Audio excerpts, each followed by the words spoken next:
Bonjour à tous, donc je vais vous présenter le département mesures physiques. Alors tout d'abord, je m'appelle Béatrice Payet-Gervier et je suis responsable du recrutement. Donc pour les gens qui vont candidater en mesures physiques l'année prochaine, c'est moi qui vais étudier les dossiers.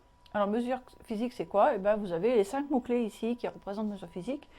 Donc évidemment, on va faire des mesures dans les domaines de la physique et de la chimie, mais aussi de l'environnement, des matériaux, etc. Alors on était limité à 5, mais on peut faire d'autres choses. Alors, qui vient en mesure physique? Alors, on vient en mesure physique en général quand on a le goût des sciences physiques, de la chimie, l'électricité, l'utilisation des outils informatiques, des nouvelles technologies. C'est-à-dire qu'on ne vient pas là juste comme ça parce que c'était joli et que ça. On a évidemment aussi un intérêt très marqué pour les travaux pratiques. Dans notre formation professionnalisante, on a 50% de la formation qui est constituée par soit les travaux pratiques, soit les projets tutorés. Donc dans ces parties-là, on va faire beaucoup d'expérimentation, donc c'est là où on va faire beaucoup la mesure, et on va travailler donc en laboratoire dans les différentes matières. On a également l'envie de travailler en groupe et de gérer des projets. Et alors qui peut venir en mesure physique? Si on est titulaire d'un bac général ou d'un bac techno conduisant à la spécialité, c'est-à-dire un bac STL ou un bac STI 2D. Alors à Saint-Étienne, on propose, nous, de faire la 2e et la 3e année du BUT mesures physiques en alternance. Alors on n'est pas obligé de faire les deux, c'est-à-dire vous faire soit 2 et 3, soit que la 3e année. Et ça se traduit par un contrat salarié d'une entreprise avec à peu près, alors suivant les années, ce ne sera pas exactement la même chose, mais 18 semaines à l'IUT, donc en cours, qui sont réparties en 5 ou 6 sessions au cours de l'année, donc 3 semaines, 4 semaines à l'IUT, et le reste du temps, vous êtes en entreprise. C'est réparti sur une année civile complète, c'est-à-dire en général du 1er septembre au 31 août. Nous avons un réseau d'entreprises partenaires sur toute la France. Donc on n'a pas que des entreprises sur le bassin stéphanois, on travaille vraiment avec des entreprises françaises sur tout le territoire français. Une fois qu'on a notre BUT, on espère que ce sera la même chose que pour le DUT. DUT, on a un emploi qui est assuré, on a beaucoup d'offres d'emploi au département mesures physiques et on va travailler dans quoi? Dans des secteurs d'activité qui sont extrêmement variés, puisqu'à partir du moment où on a besoin de faire une mesure, pour faire un contrôle, pour faire une vérification, on a besoin d'un technicien mesures physiques. Donc on va avoir des techniciens qui vont trouver du travail dans les industries de l'énergie, donc dans les centrales, pour le développement des énergies renouvelables par exemple. Aussi dans les industries du transport où il y a énormément de contrôles, que ce soit au niveau des fabrications des véhicules, au niveau de l'entretien et au niveau après des performances, des choses comme ça. Et dans les industries de la chimie, matériaux, pharmacie, agroalimentaire, donc ça c'est plus sur de l'analyse des éléments, parce que quand vous achetez un produit,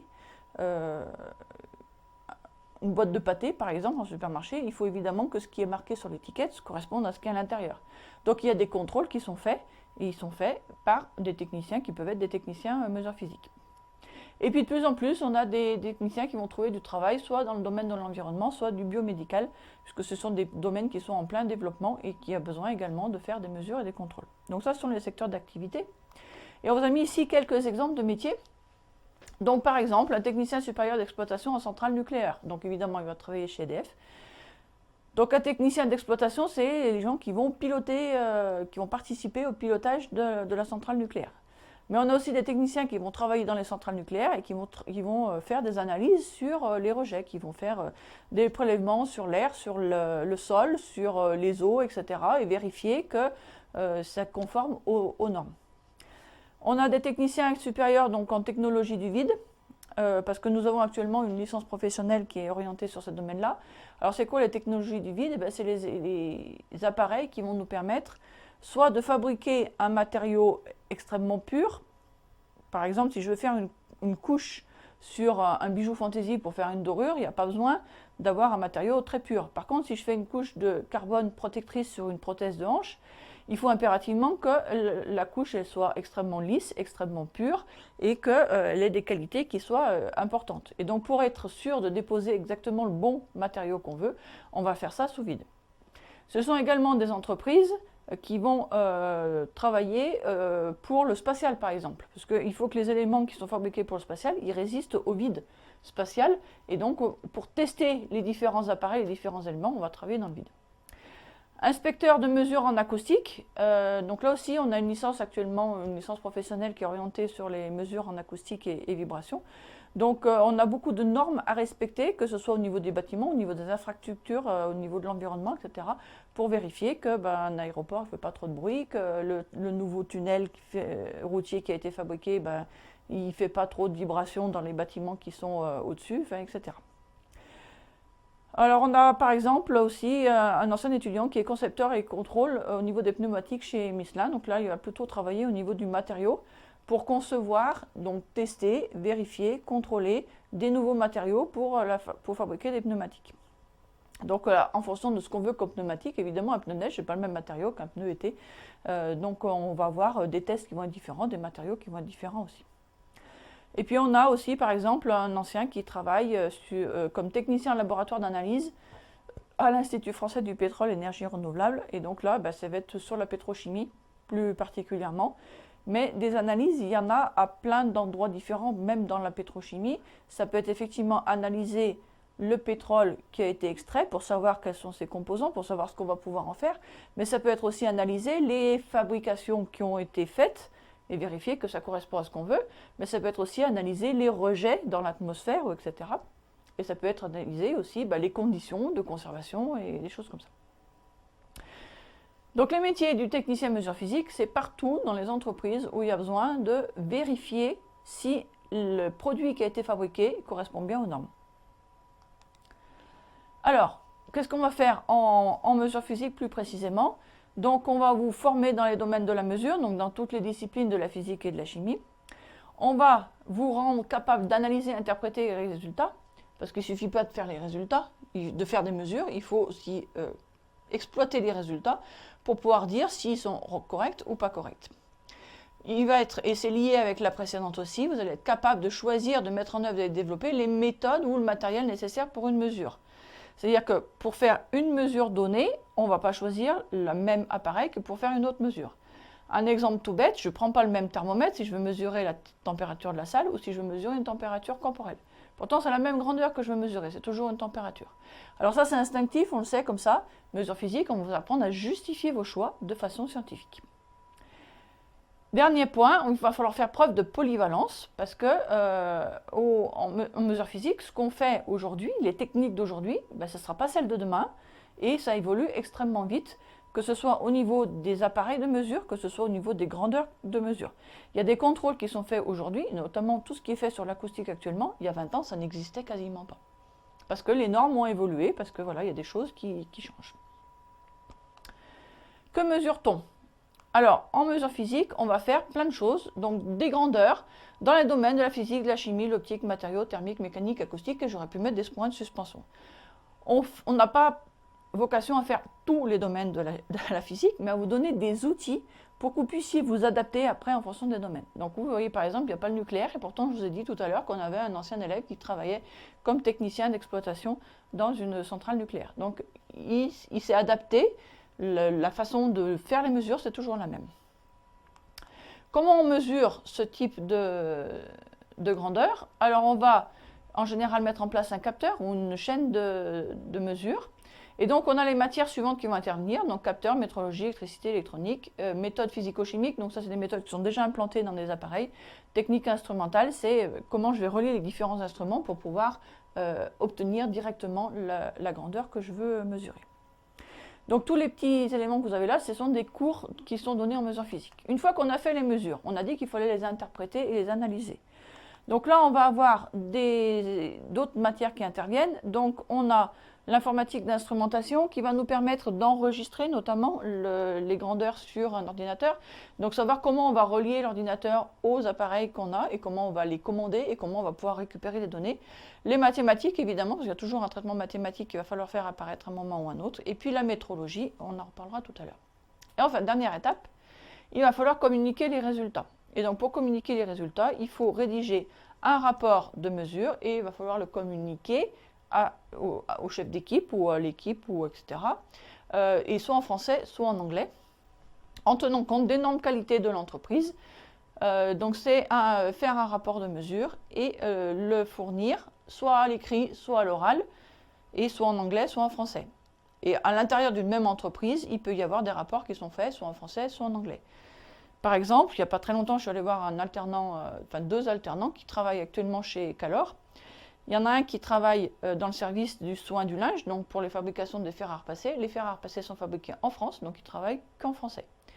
Et le deuxième alternant, il travaille au service confort domestique. Donc là, on fabrique les radiateurs, les climatiseurs et tout ça. Et là, les climatiseurs sont fabriqués en Chine, donc communication internationale. Donc là, il travaille tout en anglais.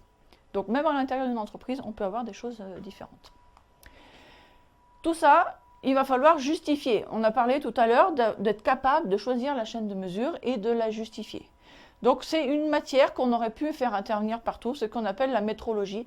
C'est ce qui va nous permettre de quantifier, d'estimer les incertitudes qui sont liées aux mesures. Et donc il va nous permettre de dire si la mesure qu'on a faite, elle est de bonne qualité ou pas. Si je fais une mesure de température, pour revenir sur mes températures de tout à l'heure, à plus ou moins 1 degré, ça peut être valable pour la mesure d'une température d'une pièce de vie. Après tout, qu'il fasse 21 ou 22, c'est pas très gênant. Par contre, une incertitude de 1 degré sur une mesure de température corporelle, c'est pas valable. Je ne sais pas si je suis malade ou si je suis toujours en bonne santé. Alors, ça va peut-être vous intéresser un peu plus précisément, comment on va faire le recrutement. Donc déjà, le recrutement, il s'adresse aux bacs généraux et aux bacs technologiques qui sont en rapport avec la formation, donc STI 2D et STL. On va évaluer votre dossier, donc pour ça, on va regarder les notes de première et de terminale, donc maths, physique, chimie, sciences de l'ingénieur, français et anglais. On va regarder l'accord entre votre profil et votre formation. Évidemment, si vous voulez faire des études scientifiques, il faut être à peu près cohérent avec votre projet et avoir un cursus plus orienté scientifique. Et puis, on va vérifier votre motivation et la connaissance de la formation. Donc ça, c'est dans le projet de formation motivé qu'il va falloir expliquer pourquoi vous voulez venir chez nous et pourquoi ça vous intéresse. Quelques chiffres pour vous donner des informations. Donc pour cette année, on a à peu près 20% de bacs techno et donc 80% de bacs généraux. Je ne l'ai pas mis, mais on a 2 bacs étrangers, mais sur 120, ça fait même pas, ça fait à peine 1%. Voilà, et on a à peu près 25% de filles. En fonction des années, on oscille entre 22 et 28%. Donc ça, c'est une moyenne sur les dernières années. Sur le nouveau BUT, on va avoir 3 parcours qui vont vous être proposés en mesure physique. Donc le premier parcours, c'est technique d'instrumentation. Donc c'est plutôt ce qui va être sur la physique dure, l'électronique, les chaînes d'instrumentation. On va proposer la deuxième et la troisième année avec une alternance notamment en acoustique et vibration. Deuxième parcours possible, c'est matériaux et contrôle physico-chimique. Donc là, ça va plus s'orienter sur les mesures dans les domaines de la chimie et des matériaux. Et on va proposer une alternance en matériaux et techniques du vide. Troisième parcours s'appelle mesure et analyse environnementale. Et là, on vous proposera l'alternance en laboratoire mesure. Donc mesure et analyse environnementale, c'est tout ce qui est contrôle des normes par rapport au cahier des charges et par rapport à l'environnement. On a de nombreux partenaires industriels. Alors, il y en a que je vous ai parlé, j'ai cité rapidement tout à l'heure, EDF, Calor, je ne sais plus ce que je vous ai mis, Thales. Donc le CEA sur la partie recherche nucléaire, le CETIM à Saint-Étienne pour les industries de la mécanique, HF qui est à Andrézieux sur l'industrie du vide. Thales, on travaille beaucoup avec Thales Ingénieux à Saint-Étienne, mais on travaille aussi avec Thales Alenia Space à Cannes. Et Aquem et Imitech sont des entreprises, elles, qui sont spécialisées dans les mesures en acoustique et en vibration. Donc, quel type de poursuite d'études on peut faire après le BUT? Alors évidemment, ça reste à définir, puisqu'on n'a pas encore de gens qui sont sortis. Mais on espère bien qu'après, vous puissiez continuer vos études éventuellement en école d'ingénieur, donc soit des écoles classiques, soit des écoles en alternance. Repartir sur un cycle classique avec un master et après éventuellement un doctorat de recherche. On vous proposera également, mais à l'intérieur du cursus du BUT, de passer un semestre ou plusieurs dans une université partenaire. Ça reste encore à définir. Et puis il y a toujours des gens qui vont se réorienter, qui vont plutôt vouloir partir sur une double compétence. Donc après le BUT qui est très technique, ils vont partir sur par exemple du commerce ou sur la gestion de la qualité. Donc soit en partant sur une école de commerce, soit en partant sur une licence professionnelle de technico-commercial ou animateur de la qualité ou des choses comme ça.